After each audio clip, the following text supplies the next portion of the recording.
Okay, this is Civ 5 Fall of Rome Pax Romana Aeterna uh, as Byzantium on Deity. Sorry I'm using a handheld phone to record my screen because I'm just not that advanced. I'm going to show my approach, which was significantly different from everybody else's on the web. Basically, I went with a brute force approach here. It's hilarious. It's those who are about to die salute the Roman Empire kind of thing.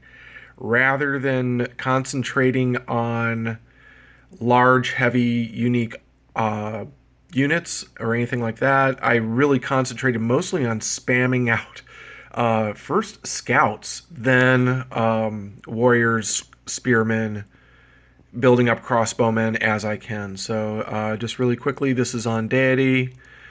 I reloaded my turns here just to show off what I did, and I'll show my progress here in a little bit. This is turn one. What I ended up doing that was kind of key is I'm starving Antioch like crazy. I locked down pretty much every single production tile that I can because it starts out with like 12 population or something like that. And I also started building a composite bowman because that's going to help out protecting Seleucia here. And if you notice, I'm also protecting a scout. I read a lot where, yeah, the scout is the only thing that you can kind of squeeze off here to kind of block this area with units so that the AI keeps on attacking the units rather than the city. The city itself ends up being kind of your strongest unit because it's going to have a much larger strength than any of your units that are around. The two legions from Edessa and Melitene start heading down this way towards Seleucia to join the fight. I am building scouts here in Edessa and Palmyra. The idea is to just occupy space. Same thing with scouts here and scouts here. Moving this legion down to Melitene. I'm also going to try and save. I successfully saved Melitene, Seleucia, and then also Mistra. I was able to save primarily. Let's see. Yeah, what had happened is I moved the dromon from Alexandria over here to kind of create the distraction, which weakens this initial push from the Vandals. It makes these guys end up spreading out a little bit. You can see that my dromon got captured here. Worker Bob here is on his way over to Cyrene. He's going to basically spend the entire time ripping up this road. I think he pretty much got all the way to here of ripping up a road by the time I'm on turn 54 right now, and I have a win, so that's why I'm documenting this. Cyrene's dromon goes up here to join here. These two from Constantinople go down here. Again, this is going to squeeze off a scout and a scout.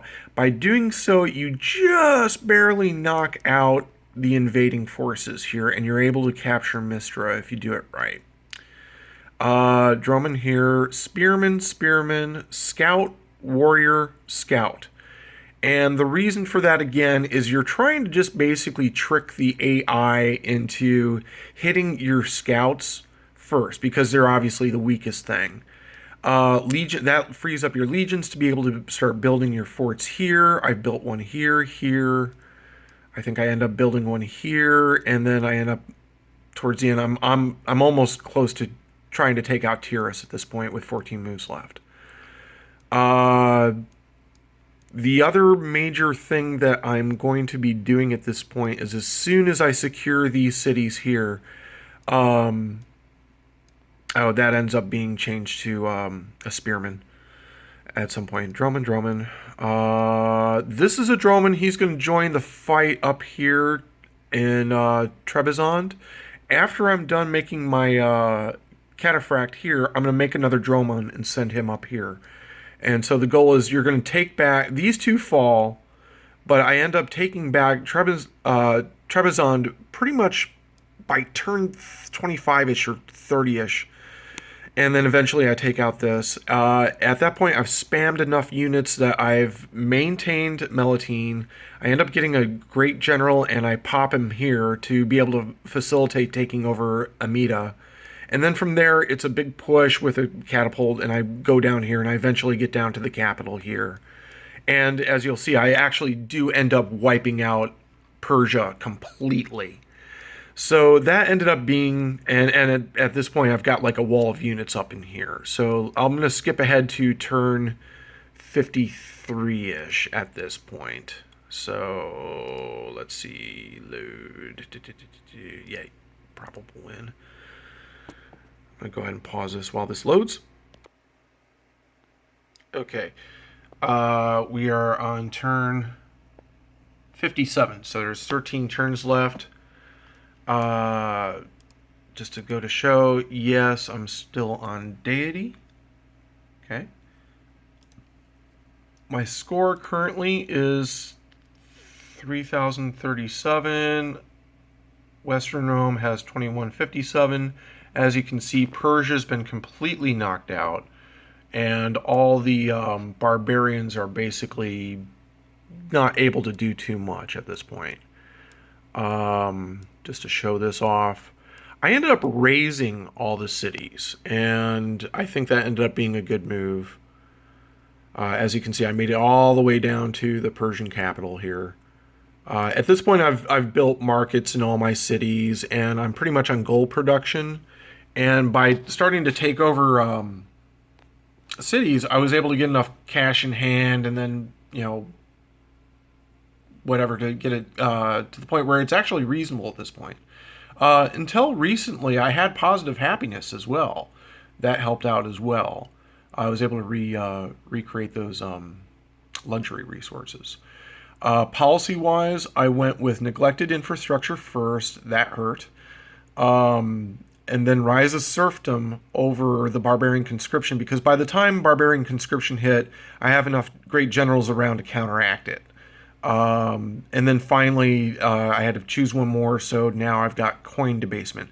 The reason I'm choosing this, and for a while I was running like a deficit of like 100 and some odd per turn, and losing a unit every turn.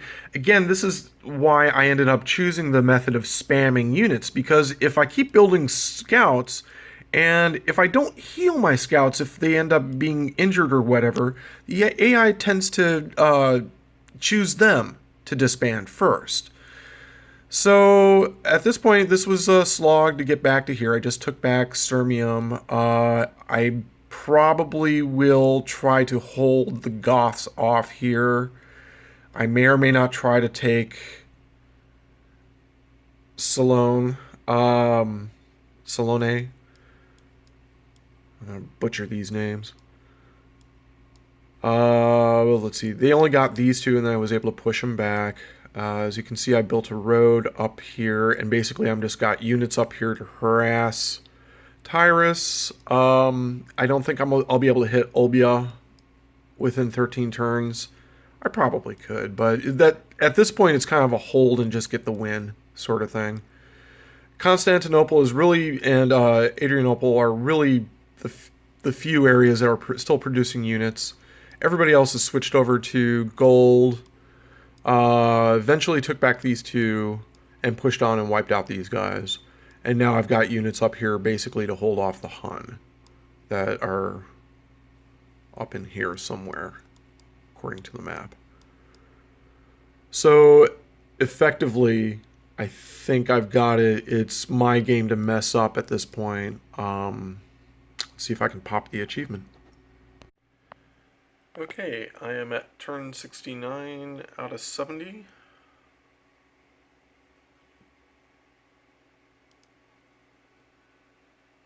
And we're still on Deity. The last 13 turns here ended up kind of being a bit of a slog. Alright, so yeah, let's see, score. I am at 3781. West Rome is at 2572, so we should pop the achievement. All my cities are set to gold at this point.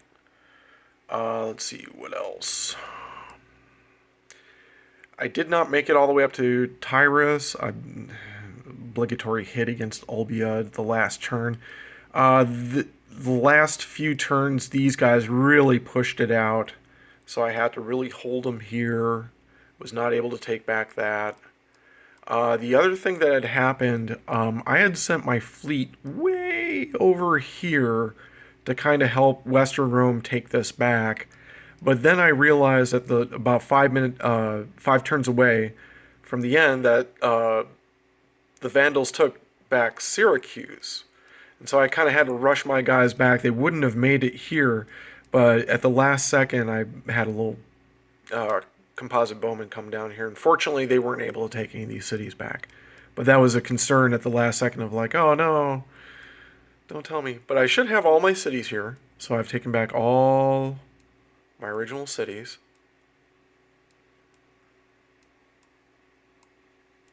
Up here is just this wall of units, just basically keeping them at bay. Let's see. As far as roads destroyed, yeah, Bob got all the way to Caesarea.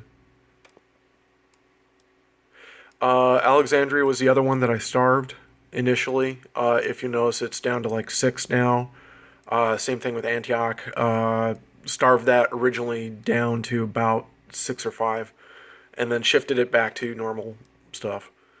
So here we are. And oh yeah, that was where I planted the Great General to take out that Persian city there.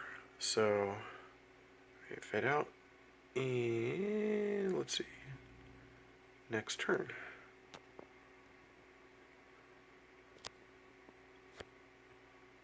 Oops. He needs orders. Yeah, we don't care.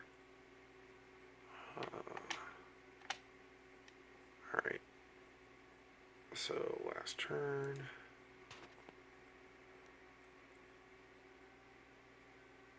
And again, this was mostly just spamming units. Hey, I got it! Yay! Pax Romana Aeternum! So, yeah. I ended up building a lot of warriors, spearmen. I didn't really upgrade my warriors to swordsmen very often. I did not build many swordsmen. Still had 12 iron and 10 horses left. I really didn't use unique units. I really stuck to just good old-fashioned spearmen and, meat walls. So, let's see, ranking. Hey, wow. Nice. And then replay.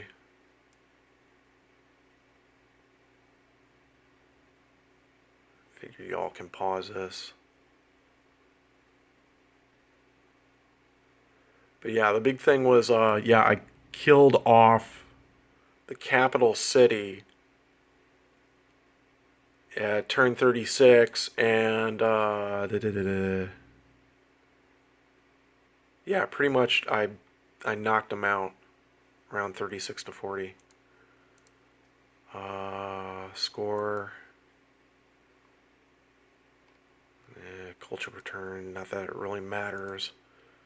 Yeah, my gold was a struggle, but eventually I got over it. Happiness tend to stay positive for most of it, which was nice. Roads.